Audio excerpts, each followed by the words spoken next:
வணக்கம். சுப்ரீம் செய்திகளுக்காக இரா செல்வமணி.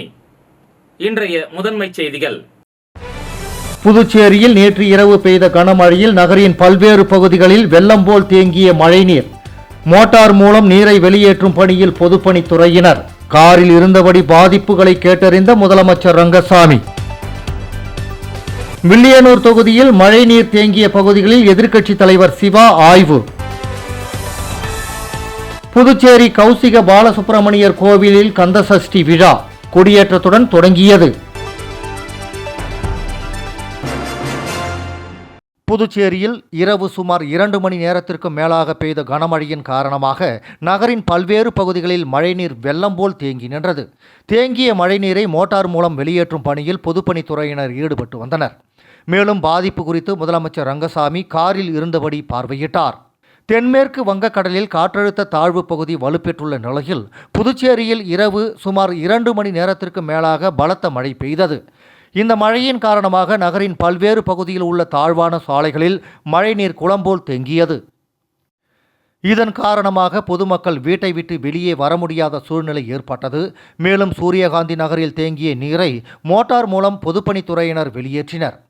மேலும் ஒரு சில பகுதிகளில் வீடுகளிலும் மழைநீர் உட்புகுந்ததால் பொதுமக்கள் அவதிக்குள்ளாகினர். மழைநீர் தேங்கிய பகுதிகளை முதலமைச்சர் ரங்கசாமி காரில் இருந்தபடியே பார்வையிட்டு நீரை வெளியேற்ற அதிகாரிகளுக்கு உத்தரவிட்டார்.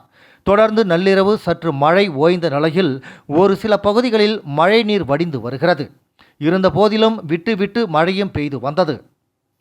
இதனிடையே வீடூர் அணை திறப்பு மற்றும் கனமழை குறித்து பாதுகாப்பாக இருக்குமாறு காட்டேரிக்குப்பம் காவல் நிலையம் சார்பாக மெகாஃபோன் மூலம் கிராம பகுதிகளான குமாராபாளையம், தேத்தாம்பாக்கம் மற்றும் சுத்துக்கேணி ஆகிய இடங்களில் உள்ள ஆற்றங்கரையோரங்களில் வசிக்கும் மக்களுக்கு எச்சரிக்கை விடுக்கப்பட்டது. புதுவை வில்லியனூர் தொகுதியில் மழைநீர் தேங்கிய பகுதிகளில் எதிர்க்கட்சித் தலைவர் சிவா ஆய்வு மேற்கொண்டார். புதுச்சேரி மாநிலத்தில் கடந்த 2 நாட்களாக பெய்த கனமழை காரணமாக வில்லியனூர் தொகுதிக்குட்பட்ட காவேரி நகர், பாண்டியன் நகர், விழுப்புரம் புதுச்சேரி தேசிய நெடுஞ்சாலை, கொம்பாக்கம், செட்டிக்குளம், உத்தரவாணிப்பேட் ஆகிய பகுதிகளில் மழைநீர் தேங்கி பொதுமக்களுக்கு பாதிப்பு ஏற்பட்டது. இது குறித்து தகவல் அறிந்து சம்பவ இடத்திற்கு வந்த தொகுதி சட்டமன்ற உறுப்பினரும் எதிர்க்கட்சித் தலைவருமான சிவா, வில்லியனூர் கொம்யூன் பஞ்சாயத்து இளநிலை பொறியாளர் சத்யநாராயணா மற்றும் ஊழியர்களை உடன் அழைத்துச் சென்று மழைநீர் தேங்கிய பகுதிகளில் ஆய்வு மேற்கொண்டார்.